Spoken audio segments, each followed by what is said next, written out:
Hi, everybody. Welcome again to Carnival of Randomness with our Doctor of Zoomology. I made that word up just because I want to. Now, at the Carnival here for years, we do add-ons. We've been wanting to put a carousel in, but the project over the years has just been going around in circles.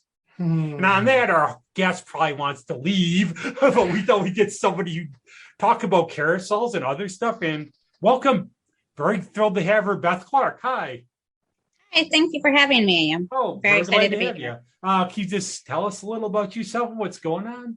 So I am the executive director for Eldridge Park Carousel Preservation Society. We are located in Elmira, New York, within the park owned by the city of Elmira, which is known as Eldridge Park.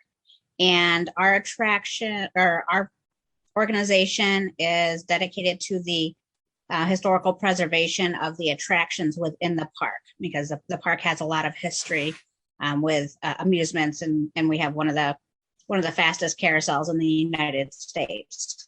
Oh, wow. Wow. That's one of the things I'll ask you, but I've been involved in a lot of historical preservation societies, especially during the age of COVID, funding, tough, everything going on. How much of a challenge is it in terms of like getting funding for these things and keeping them going and making people aware they're important? Well, one of the nice things with our organization is it started with community support. We have a lot of community backing, a lot of businesses that really care about the organization and what we represent. So we have a lot of community support. We did get hit pretty hard last year with COVID. I personally wasn't with the organization. I just started in March of this year. But they were hit pretty hard with the financial aspect and funding. But the public has come back in full force and helped support this year and bring it back to life. That's what I was involved in the Gates Historical Society, and we had a headquarters at the Hinchy House, and I know all about the fundraising. And the thing that I really liked was the community was really behind it. And a lot of private business came in and helped. They realized how history is an important thing. And I was a history major, so it's one of those things I'm very close to, especially local history. So that's very good to hear. Yeah, it is, especially in this area. Yeah, and how fast does this thing go? I've actually never heard of like the fastest roller coaster. Sounds like a James Bond thing where he gets on and all of a sudden it's like, Mr. Bond, you're going to die. That's more like Superman, where you change your outfit before you know it. So our carousel goes 11.5 miles per hour, where the average traditional carousel goes about 8 miles per hour. I think the only other fastest one that I know about is where was it at? It's a derby racer. I think a Cedar Point derby racer, and that goes 15 miles per hour, but it's a wider based carousel and it's not a traditional one, where ours is a traditional 1890s Louvre carousel mechanism. A stupid question number one from me, and this I honestly don't know. It's going to sound very dumb. Is there a difference between carousel and merry-go-round, or are they just the same name? And it's pretty much the same thing. Okay, I see. Yeah, I was wondering that myself, and if it had something to do with horses, the horses that move between the horses that don't move, or if there's any like different types of carousels. I mean, it's sometimes there's different types as far as like the how they work, but I did hear from one of our volunteers that the difference is the direction that they spin. Oh, okay. But I haven't corroborated that yet. Right. Okay. Well, now how did you get involved in this operation? Well, my career path is kind of zigged and zagged all over the place, including arts and entertainment and event management. But it also focused on the medical field, and I was working in the medical field all last year. And during COVID, I decided I kind of had enough of the medical field and wanted to try something new. And they posted this job, and I saw it and applied for it, and here I am. Oh, voila. That's the thing, too, is like, I know we have an historical carousel by us, too, down by the lake. Right. And I don't know if that's the oldest one. Unfortunately, I think the one at Seabreeze might have burned down. I don't There was know. a fire at Seabreeze, and I think it Okay. did. Yeah. But the one down by the lake, I think, is the oldest around here. And I know there's a Carousel museum somewhere in Buffalo, because when I've been working, we've driven by it sort of down by Military Road. But do you know anything about the history of how far like these go back, like in America? Well, in like when did they start? Do you know anything about that? Because we have no clue. I know a little bit. I've been trying to brush up on my history on it as well as I have gone through this season, and generally the 1800s seems to be the time when they became popular in the United States. Late 1800s. I wonder how those were ran too. Like what kind of power? I wonder if they had people like peddling or something on them.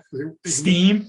Well, actually, the first one was pony driven, so it was pony horses set up as the carousel. Oh, okay, true. Yeah, it's like the old like the like the kind of petting zoo. Like, and then you said you had a story about this. I have my dad is from the Southern Tier, and we lived in Elmira for a couple of years when I was growing up.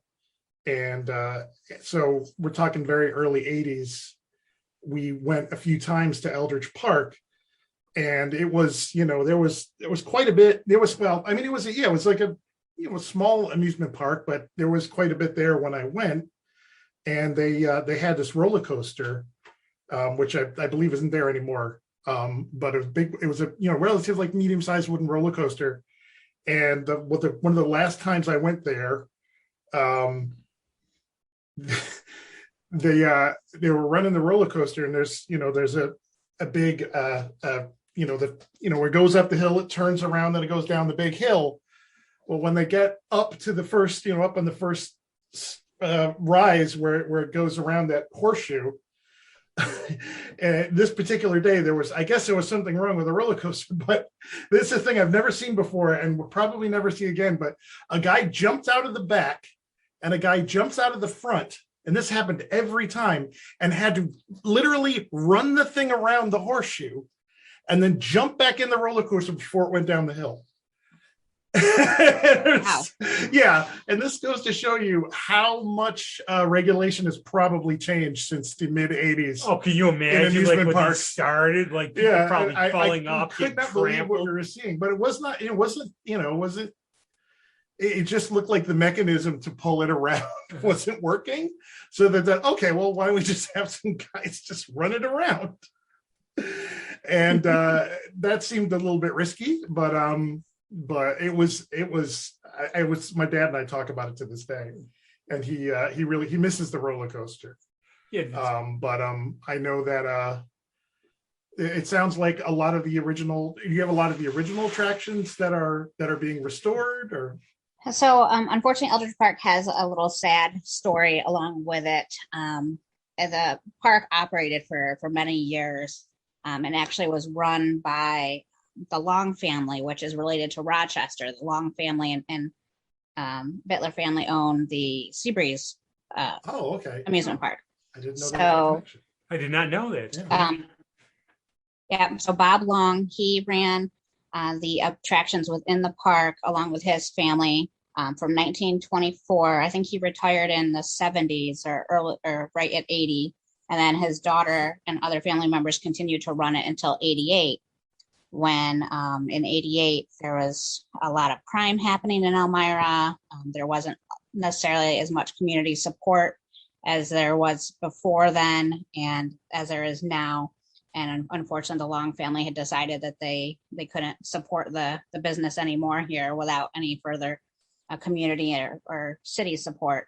So they pulled out of all the attractions and sold off all the carousel horses. They did donate the original carousel mechanism to the city, and that's what kind of generated our organization. And the other attractions were either scrapped or sold off.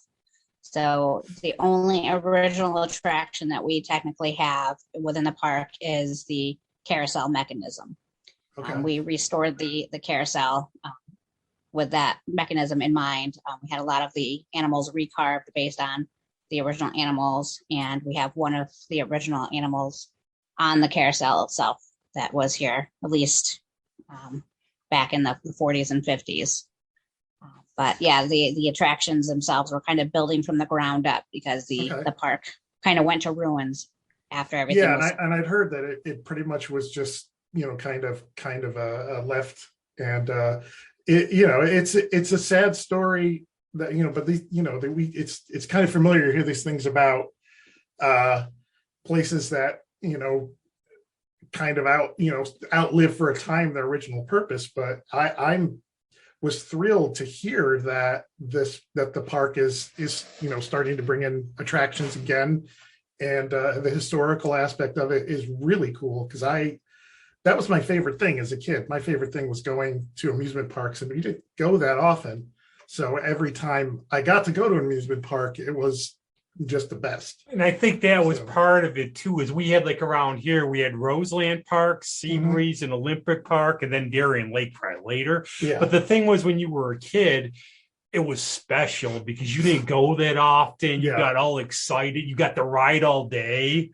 And you thought about it for a week. It was like one of the best days of your life. And you hear about people who are like, like our family would get season passes and we'd go to this such amusement park every weekend. Not me, And I feel like that's, I like the, the specialness of going, as an occasion, but and not just a place to dump. That's another thing I think that would happen. I think a lot in the 80s too. A place like that, where places people would just dump their kids for the day unsupervised. And, you have most of these parks are run, a lot of the people who are running the rides are teenagers, or, you have a lot of young people. So it's the whole Action Park story, the Class Action Park documentary. I don't know if you saw that, about the Action Park in New Jersey, which was it was like a crazed, completely dangerous place that was out of control. And there's more urban legends about people getting hurt, but the rides had no regulation. The park was run by teenagers. They were all high, so that kind of stuff would happen. Yeah. It's a great documentary. It's called Class Action Park. And I remember we would see the ads out here for it, because they would be on WPIX, or the stations that came out of New York. And I would see that, the Alpine slide, where it literally was just like a little cart that would go down a concrete track that would just go down a hill, and with no real, they would flip and people would skid on concrete, and there was no safety whatsoever. Oh no. And it looked, when you were a kid, it looked like the most fun thing on earth. And my parents were just like, you're never going anywhere near that. Now, were you an amusement park person? I don't know exactly where you grew up. Did you have a favorite that you used to go to, or? Yeah, I've always loved amusement parks, and I kind of had the same experience where it was a special occasion. We didn't go very frequently. It was like maybe once or twice a year. We saved up enough. We could go to a park, and I've been to many different ones, but I grew up mainly with Darien Lake, since that was the closest. I'm surprised because I spent a lot of time in Elmira as a young child, and I actually had never been to Eldridge Park before the rides were out. And then even before I started working for them, I didn't know what all the park offered. Mainly because every time I came, it was closed, because it was mainly run by volunteers, or the exposure wasn't as prominent as we are building it up to be. Oh, what else? What else is in Eldridge Park besides the what do you have Carousel? So we have added rides. The park, the attractions reopened in 2006. And since then, over the last 15 years, we've added rides. We tried to keep with the historical aspect and keep with rides that had been at the park, not necessarily the ones that were here, but the same type. We have a kiddie land that has 3 kiddie rides. We have pony carts, which was one of the original rides that was here. We have turtle chasers and a boat ride, mini boat ride. We also have Thunderbirds, or flying scooters. That was one of the original rides that was here. It used to go up over the water, the Eldridge Lake, and that was one of the big attractions for them back in the day. They thought it was pretty scary going over the water, flying through the air. And we also have a miniature golf course. We have paddle boats. We have a tour boat. His name is Jasper because there is a legend to the lake of a lake monster named Gaspara, or Jasper as he's known now. And then we also debuted our new ride for this year. We opened our Tilt-A-Whirl. I can't do those anymore. Oh, yeah, the good old Tilt-A-Whirl. Yeah. I love that ride growing up. I could not. Did you ever get that okay, I'm older moment where I used to live off Stanton Avenue in the Ukrainian church would have a carnival. So we walked over there. And I used to go when I was a kid, I'd go on the octopus, the Tilt-A-Whirl, all these things. All the spinny rides. I did one ride. I had to sit down for almost an hour because I had the spins. And I'm going, I'm not young anymore. That was like, I went to the Monroe County Fair and I went on, they had a ride where you laid down flat. It was like a parasailing ride and you like on this glider and you just spin around, but you would lay down flat. And I had no idea what effect that would have on you. That is the worst possible position you can be in, putting all the pressure up on your stomach, lying down flat, going around in a circle. That was the first time I'd ever got off a ride and lost my lunch. But I have one fear because it made me feel horrible. You mentioned Darien Lake. There was a ride there. I don't know if it's there now. It was like a pirate ship. So it took you up. You went over. Literally, all the change fell out of my pocket and proceeded to hit me in the face on the way down. Well, you're lucky it didn't hit other people in the face. No, then it would have been a problem or whatever. But can you tell us any more about Jasper? And if we see him, could we have him on the show? Yeah, any Jasper sightings? I haven't seen him yet, but it's actually an old Native American legend with the lake monster Jasper. The legend is that the lake is bottomless and actually feeds into Seneca Lake with a tunnel. That's one of the legends. And Seneca Lake kind of has its own lake monster as well. So I think that's maybe where it came from. But they always thought that there was a monster within Eldridge Lake. Well, yeah, a monster story is going to elevate your lake. Anytime. It's just you gotta get the plushes out, the t-shirts, all this fun stuff. Now I'll go into, because obviously we're into October now. Is there going to be any like tie-in, like sort of like Halloween type things up there with this? So generally, the park attractions only operate Memorial Day through Labor Day weekend. That is something I am trying out this year.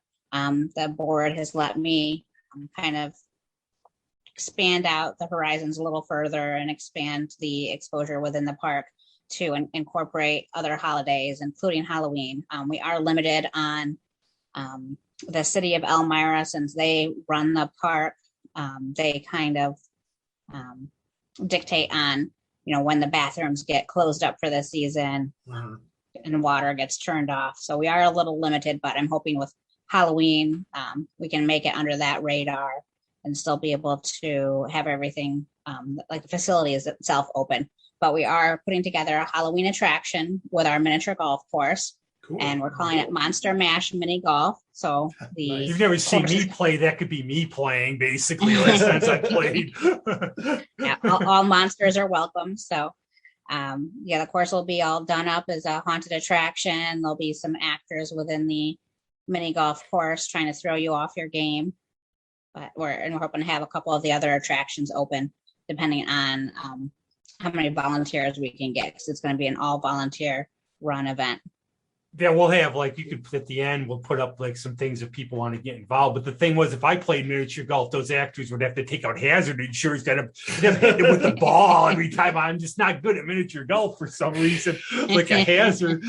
It's like danger. Plus, I heard now, I reached out to you because my good friend Tom Gleason told me about you. You said you're going to be coming up here for a little bit, be involved in the Halloween Town stuff in Hamlin on the 16th, I believe you said.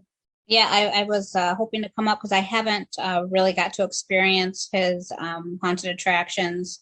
I started off with Tom. You don't have a faint heart, do you? I've been doing Screenfest for years. You better not. Beware. Nope, not at all. I started off home haunting with Tom when he lived in Spencer. I helped. I actually met him through a horror convention when he was showing a movie that he had done with friends. And I learned that he was moving to my area, and that's kind of how we met. And I did his home haunt with him for a couple of years. And then I expanded into working with a local haunted attraction and helping to build that up and learning all the aspects of it. So since I was always busy working during the Halloween season, I didn't get a chance to go up to Rochester to check out his events. So this year, since I'm kind of making my own schedule with that, since I'm limiting on just focusing on the Eldridge Park event, I'm going to come up and experience, I think it's the movie viewing. House on Haunted Hill, a classic. Yeah, that one on the 16th. And we had our biggest horror fest. It was called 2020 last year. And we managed to get through it. Obviously, we did a drive-through for that. But okay, we're talking about horror. What's your sort of go-to for horror movies and things? What are you like a fan of in terms of the genre? I like some of the classic older ones, but I'm more of an 80s girl with some of the 80s slashers like Killer Clowns from Outer Space. One of the best movies ever made. I love it's like a perfect movie. I could go on for an hour about it. Clowns are turning people into cotton candy and eating them. Was there did you have a particular franchise that you were more of a fan of than others? I have mine. Yeah, Nightmare on Elm Street, and then Sleepaway Camp. Oh, no, Sleepaway Camp is Sleepaway Camp is that's like a cult thing, but it is bizarro. Like in the first movie alone, is the ending. The ending was like everybody knows the ending. Who's seen it? Who just what? It is, which is, but it's a movie that I've never seen a slasher movie picked apart and analyzed as much as Sleepaway Camp, because there's the relationships between characters and that flashback in the beginning, which is just like it kind of hurts your head a little. But that is that's a fantastic, fun, crazy series. And I'm a Jason guy. I'm a Friday the 13th guy for all of the, and then there's more bad than good, but that was the one that I started with, and I the Nightmare movies. I love the Nightmare movies. I think part of Freddy too is because yes, he's a very evil man, but he's got a witty personality. Mm-hmm. Yeah, I like comedy with my horror, so that's absolutely. More. Yeah. We used to have on Stone. We had Stone Ridge Plaza, which they used to have midnight movies. So right. I saw Howard the Duck there. But I remember one of the most fun times we ever had. This was when I was in high school. They had Dream Warriors there, and it was raucous. Remember when they do the countdown 3, 2, 1? Somebody brought in an air horn and blared it off, and it was like really fun. And I sort of miss those days now because now it's like Halloween. I do a movie night with friends. Well, we used to until COVID hit, but like we showed the other Halloween, but like Halloween Kills, I'll probably just get it online or wait for it. I don't really go to the movies anymore. I'm going. Yeah. Patrick still goes to movies. I go during the day when I'm generally the only person. Yeah, I haven't been to movie theaters. Yeah, I think I went once, and it was empty. But I've been embracing, and one of the nice things that's made a comeback with COVID is drive-in movies. Yes. We have concerts there. My friends played like at Silver Lake. Last summer, I was at the Vintage all the time. Mm-hmm. I saw Dawn of the Dead and Day of the Dead at the Lakeshore Drive-In. Nice. So that's like a really good memory. It was really cool, and they used to have a lot of them there. But that's like the thing too, is like how is up here? We got hit pretty hard by COVID, and unfortunately, I think it's coming back. How's it been by you in terms of the last year or so in terms of COVID affecting your area? It hit pretty hard. Like I said, I was working in the medical field in Tompkins County, and fortunately, they were one of the headliners to embrace the guidelines needed, and but it still jumped up the numbers quite a bit, and we're seeing the resurgence again now in all of the surrounding areas here. It's starting to ramp up even more. And what kind of like for the summer, I take it Eldridge Park was open. What kind of did you take precautions? You just try to tell people, try to get vaxxed, please. Yeah, one of the nice things with our park is it's spread out and it's out in the open air, so people could That's easily good. maintain social distancing. And we only have one ride that's inside. That's our carousel, and we had recommended people who weren't vaccinated to wear masks while on the ride. You have indoor carousel. Yeah, indoor. So, well, sort of. It has a building protection. It has bay doors that can open up, so there's fresh air coming through, but it's technically indoors. I'm trying to picture the one down by the lake. I think ours there is similar. You go in. Yeah. There's like used to be a popcorn machine. We had the controversy about this one though a few years ago because there was some, let's say, products of the time pictures on I was going to say that's the best way to say it. There was a controversy in that carousel because there was a very like 1800s picture, not very flattering, shall we say. Yeah, it was not racially sensitive.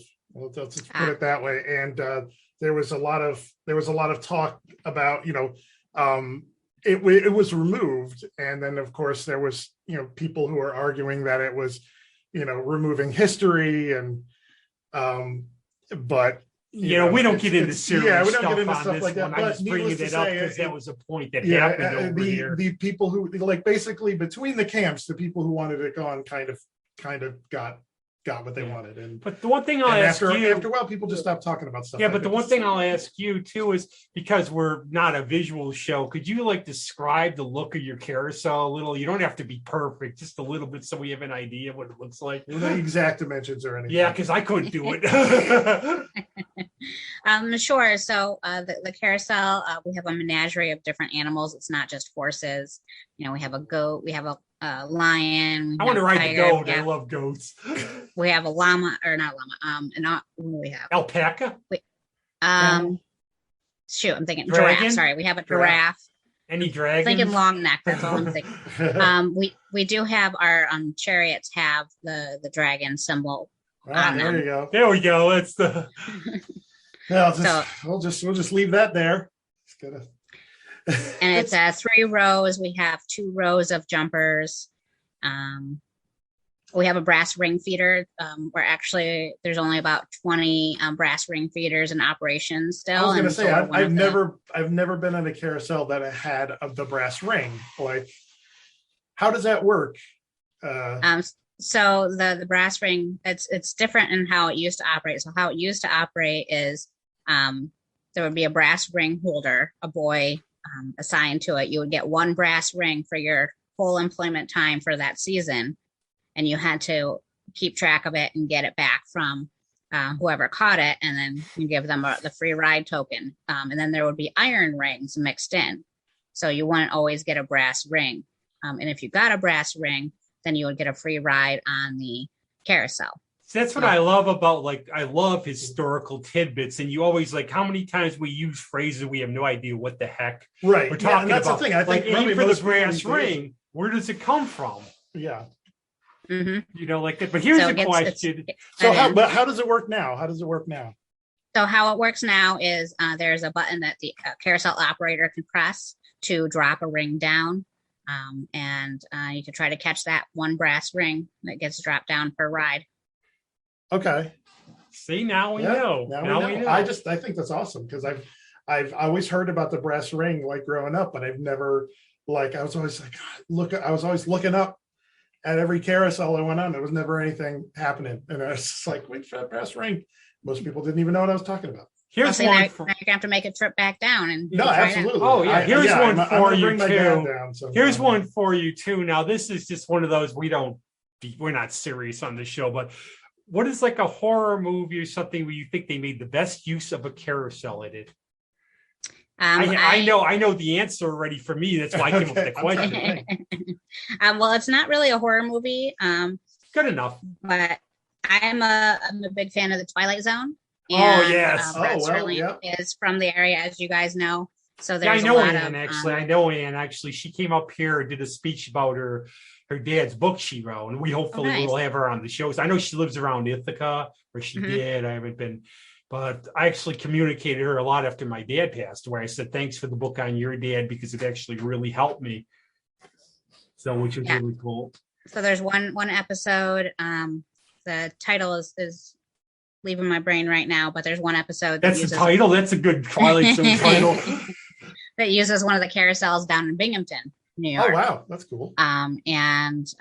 So that's one of my favorite episodes, and I think they used it really well because it kind of like ties in the main characters past and present. That show for me, that's the best show ever on television. And I think Rod Serling was able, because the way you got by censors too is you put serious issues, but you did them like allegory, science fiction, so you could get away with all these things. And I think monsters are due on Maple Street's like the story of our lives now with a lot of people. That is unfortunately an evergreen, story. But you know what mine was? Carnival of Souls. Oh, okay. Because that was the one. Do you have any? Or and it's I call it a horror movie, though it is a supposedly a family friendly film. Something Wicked This Way Comes. Which is a Ray Bradbury story. Yes. But there's when Jason Robards is on the merry-go-round, the carousel, the carousel, and he's pulling the pages out of the book, and he's getting older, and just like the whole. All of that, if I'm remembering it right, or I might be mixing two scenes up together, but I'm pretty sure the carousel was when he was getting older. Yeah, that was, Ray Bradbury's like perfect for this time of year. That was called, I think, the Black Carousel was another name, and it's like sort of a kid's book, but not really. But I remember watching that, as a kid, and just had scared the liver out of me. Watch it over and over again. That was one of those movies they played all the time on HBO. But I got into Ray Bradbury for when I was like 5th or 6th grade, and I just scared myself silly with the scary stories, because he had a lot of scary stories, and that was what kind of got me into horror as a kid. Was I kind of got those kind of family friendly horror-ish horror movies like that, or like Saturday the 14th. Oh, remember Saturday the 14th? That was like a good... Which is a movie I vowed never to watch because I feel like it will let me down. I feel like it probably hasn't aged well, and it's probably not as funny as I thought it was when I was 8. The one a lot of my friends really like is that movie Little Monsters with Howie Mandel. Oh, geez. That's like one of them they think's pretty creepy. But some of those, they seem like, you go into them, they're for kids. I don't think they're for kids, like that. But what are you looking forward, hopefully, as the years to come out with this? What are you hoping the park will, you're going to add on, or what you hope comes out of this? Well, right now I'm just focusing on helping them get sustained, kind of build them back up again. Yeah, that's the way. A couple of hard years, and we are looking at expanding. There's a couple of things coming up for next year, which I can't quite talk about yet because it hasn't been fully announced. But we have a family sponsor on a new activity that's going to be added. And we're always looking at new possibilities, new historic rides. I know one of our unicorns would be adding in the whip ride again, but those are hard to come by because they don't come up for sale anymore. Right. Yeah. But we are expanding and doing different events. One of the historical aspects of the park is it used to be, a showcase. The World's Fair has been here a few times. Way back in the day, and they used to do Daredevils, other showcase type events, and so we kind of want to bring that back and do different types of events. I even lead like tours through there and talk about all these things. I just love local history and all things history. A historical amusement park is about the coolest thing. It's just awesome. It's like you're back in a different world. Yeah, it's so fascinating. I shoved so much information in my brain. Because I just started in March, so I crammed as much as I could while working because we were operating from May to end of May to beginning of September. So in between that time, I've been cramming as much of the historical information as I can about it because it's so fascinating, and I get to do more research on it too to see what to do. One of our board members went to a collector's house recently and to look at some of the Eldridge Park items that he had.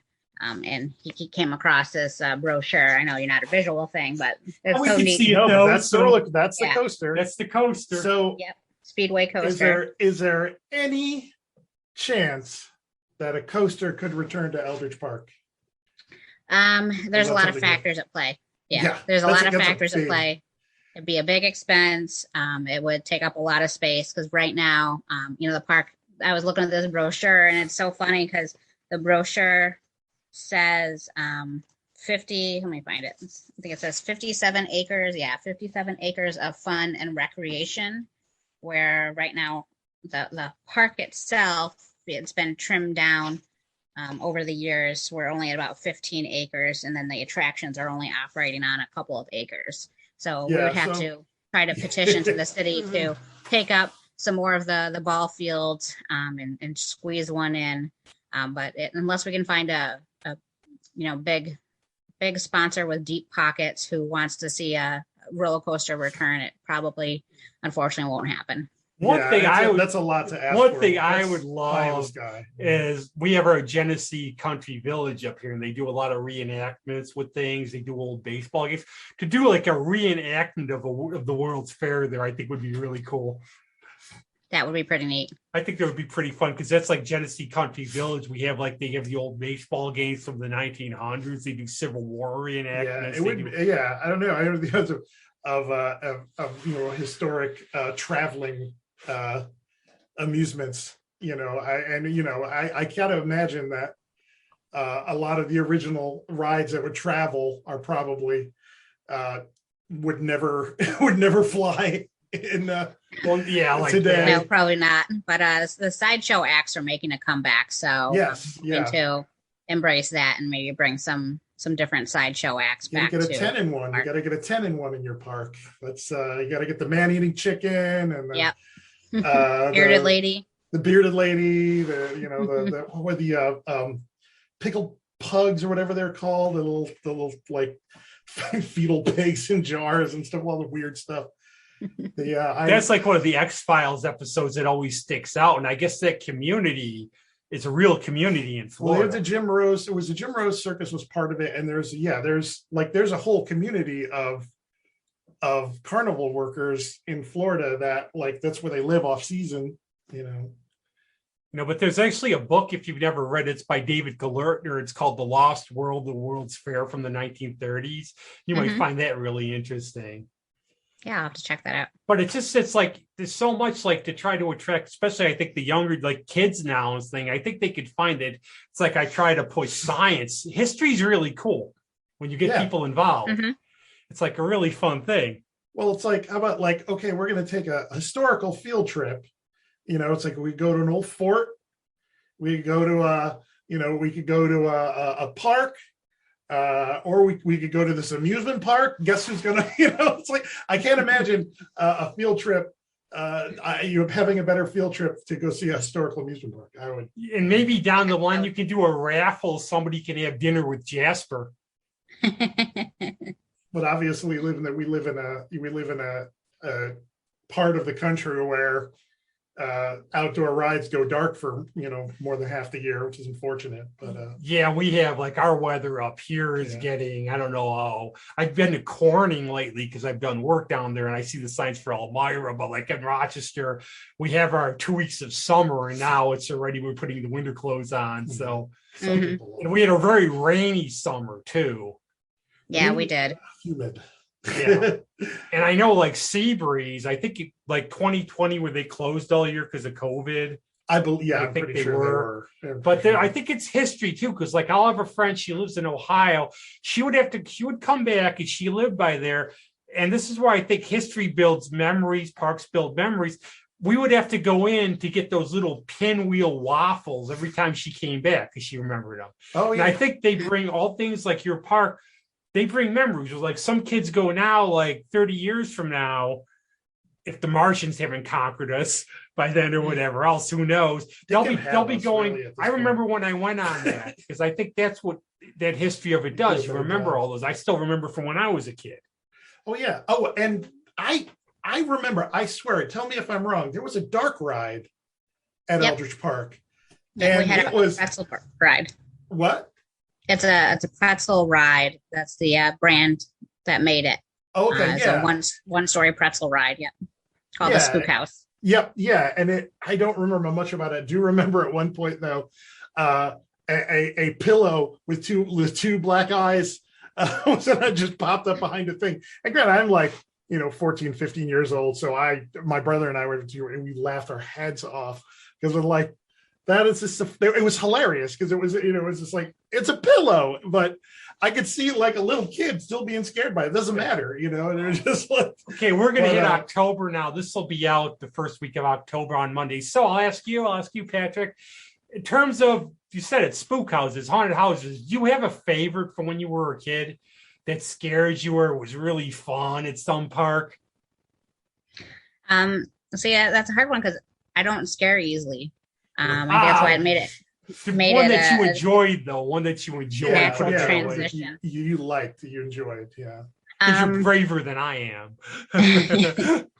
Actually, the pumpkin farm in Candor was always one of my favorites because I love the artwork of the pumpkin. That's one of the things when I go to a haunted attraction is I get to admire the artwork that comes with the scene design or how the actors develop their characters. So the pumpkin farm in Candor, I always enjoyed that as a kid. Are you a pumpkin person in terms of, do you carve fancy? Do you carve simple? Do you not carve, or do you paint, or you just not do it? I unfortunately do not have the artistic genes in that regard. Right here, yeah, My right genetics. So I make the triangles for the eyes, the classic pumpkin. The nice thing about the classic jack-o'-lantern is it's pretty. My friend is a comic book artist, and when she lived here, I used to have her beg her to paint my pumpkins because they would turn out looking like Charlie Brown things. So I gave up, and I just buy them and say, okay, I'm going to keep them for Thanksgiving and don't even carve them. I would cheat and get the patterns, the books with the patterns. Oh yeah, and just do that. And that's cool though because you can make some cool stuff with those. I think our hayrides are coming back this year. I've heard like Verhals is coming back now because we have haunted hayrides here too, and they're big things. Those are fun. Mm-hmm. Those are really fun. But this has been, I'm very glad you've been on. This has been a roller coaster ride of a conversation. A carousel. I'm sorry of word stories. Corny. Fun. But how can we, people, number one, we're not that far away from you. So if people want to come down. Yeah, Elmira's not that far away. It's a quick drive. Yep. I've been to Corning for work and I see the signs from Elmira. It's a nice drive too. Oh no, yeah. Because it's like you're thinking it's not through. We sort of go we went to Naples that way, I think, maybe years ago. There's lots of different ways you can go. Great to see the sights and everything. And it's like a fun ride. Yeah. Good day trip and everything. Yeah, they can follow us on Facebook. Just search Eldridge Park. I believe we're under Eldridge Park Elmira is our tagline for that. Okay. Or our website, which is www.eldridgepark.org. And how do people who want to volunteer in your area, because we do somehow have listeners all around, I don't know how, but out there near you, how do they, I get mail from Canada. I have no idea. I don't know. But how do they, the weird web, it's hard to gauge how many, but they pop up. So, and right on our website, we have a volunteer form. So if they go to eldridgepark.org. What are some different opportunities, in terms of volunteering? Well, right now with the Halloween attraction, we're going to be starting setup actually this Saturday of getting the miniature golf course all set up. So there's the setup, there's designing. We're going to have some volunteer actors, ticket sellers. Get him right here if you come down. He's an actor. No, he does theater. Oh, nice. Occasionally. Did you play a scary character ever? I've maybe Titus, Titus. Would you call Titus Andronicus is the worst monster I think I've ever played.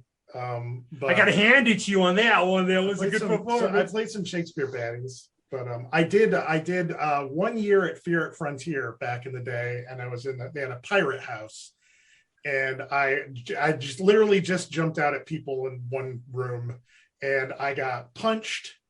at least one time. These are all by women, though. It was not like I never got punched by. I got punched by, and it's no less. It's no less fun than being punched by a guy, but it was just mostly just that particular thing was just a lot of standing around. I got to do the door. There was a guy we had doing the door who didn't show up one night, and I did the door, and the guy never missed another one again because I was apparently very popular at the door. And we've done Scream Fest the last few years, but we just broadcasted interviewing. I try to wear a scary shirt. But I think it sounds like there's something for everyone. You'll find they come down, you ask them, what do you want to do? You'll hook them up with something that'll be fun. Yeah. That's what we're about. Just having fun. I want to meet Jasper now. I want Jasper. I just do. We have to have the one thing I'll end with too is I've been laid up, and I won't go into it. I've been laid up with some medical issues the last couple months, so I've been watching TV more.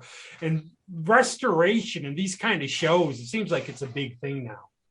Be it cars, I've seen Carousel parts. It seems like it's a big thing now, like nostalgia or doing this kind of thing. Well, that's because it's a dying breed. A lot of the parks have been, kind of going out the last few decades and selling off their historical rides. Some of them are still going because people think, newer is better. But there's something nostalgic to share with generations over the years, the different historical aspects, and that's one of our organization's motto is to keep that historical value going, and we've been restoring it. As you talk about restoring, we are one of the projects we have been working on. We actually saved 2 original roller coaster carts from the Speedway roller coaster. Oh wow! One of them's already been refurbished. I guess they were sitting in a farmer's field somewhere, just rotting. So one of them's already been refurbished as a dining table at our cafe. Awesome. The other one's being refurbished to kind of be a virtual reality ride. We're looking at. Oh, wow. That's cool. Can you imagine you could make a historical, just a historical, everything could, just. Could you imagine going by a farmer's field and going, wait a second, that's an old roller coaster cart just sitting in the field. I saw a guy jump out of that once. But Abe Lincoln said something to that effect that we should conserve that's what's tried and true. Progress, but keep the good stuff. Keep all the fun stuff, the nostalgia and everything else. So I think that's a really good thing you're doing, and I hope you have lots of success. Yes, and I will. I'm going to drag my dad down there this coming summer. So, and hopefully everything will be very good. I just hope for the best. For everything. It's all you can do. You can't live in fear. Be a realist and everything. I think that I think you're doing fantastic work, and like I said, it was my favorite thing as a kid. So. I was just really, really, really happy that that little place that none of my friends knew about that I used to go is on the comeback. So I'm very happy to hear that. And the thing about it too, you're going to have people come up to you and say just what he did. I bet you'll get some people come up and say, "Hey, you saved my childhood. I remember this when I was a kid. Now now we can do this again." And I think that's part of the goodness of the job and everything. So thanks a lot for being on. It was just great talking to you. Yeah, thank you for having me. It was a pleasure. Yeah, see, we're painless here. I got a little bit obsessed with that sea monster, I admit, but otherwise. We'll do some research on but anything else to add? I think we covered everything. We always forget one thing. Tom got a hold of me after we went off the air and said, "Oh, by the way, I forgot this." No, I think that's it because right now we're just focusing on the Halloween event because we're technically closed for the season. So I think that's a good start. Good, and happy October, and thanks a lot. Season. Yeah. All right. Thanks a lot. Thank you.